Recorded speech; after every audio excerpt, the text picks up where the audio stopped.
যে তাদের হয়তো পছন্দের কেউ আছে, তাদেরকে খুশি করার জন্য হয়তো আমার বিরুদ্ধে কিছু একটা বলে ফেললো বা লিখলো।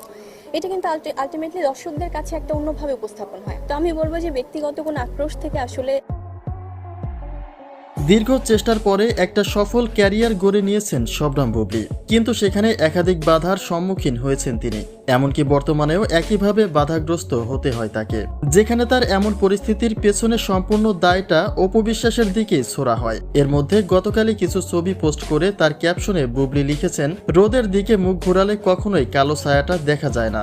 অর্থাৎ লক্ষ্য যদি শুধুমাত্র সফলতার দিকেই থাকে, তাহলে পেছনে কে কি বলল কখনোই তা নিজেকে আটকে রাখতে পারে না। যেখানে প্রশ্ন তোলা হয়েছে, বুবলীর এমন স্ট্যাটাস ঠিক কাকে উদ্দেশ্য করে দেওয়া হয়েছে? একমাত্র সন্দেহের প্রতীক অপবিশ্বাস নয় তো? 2016 সালের পর থেকে সাকিবকে কেন্দ্র করে বুবলীর সাথে অপবিশ্বাসের একটা দ্বন্দ্ব চলমান রয়েছে, যা থেকে প্রতিনিয়তই সুযোগ পেলে একে অপরকে নিয়ে কটাক্ষ করতেই থাকেন। একটা সময় বুবলী জানিয়েছিলেন, শুধুমাত্র ব্যক্তির জীবনেই নয়, বরং তার কর্মক্ষেত্র বাধার সম্মুখীন হতে হচ্ছে। মিথ্যে অপবাদ দিয়ে ইন্ডাস্ট্রিতে তার নামে অপপ্রচার করা হচ্ছে, যেখানে একমাত্র লক্ষ্য বুবলীর ক্যারিয়ার ধ্বংস করে দেওয়া।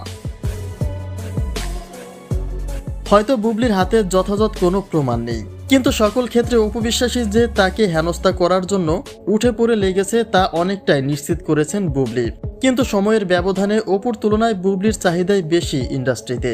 এমনকি ওপার বাংলাতেও নিজের অবস্থানটি এক প্রকার শক্ত করেই নিয়েছেন বুবলী। অর্থাৎ সফলতার সবটা ছুঁয়ে দেখেছেন শবনম বুবলী। আর এই দিকগুলি লক্ষ্য রেখে বুবলীর গতকালের স্ট্যাটাসে অনেকের চোখের একমাত্র সন্দেহের প্রতীক অপবিশ্বাস। কেননা বুবলী তো নিজেই জানিয়েছেন কর্মক্ষেত্রেও তাকে বাধাগ্রস্ত হতে হয়েছে, কিন্তু লক্ষ্য ঠিক থাকায় কখনোই পিছিয়ে থাকেননি বুবলী।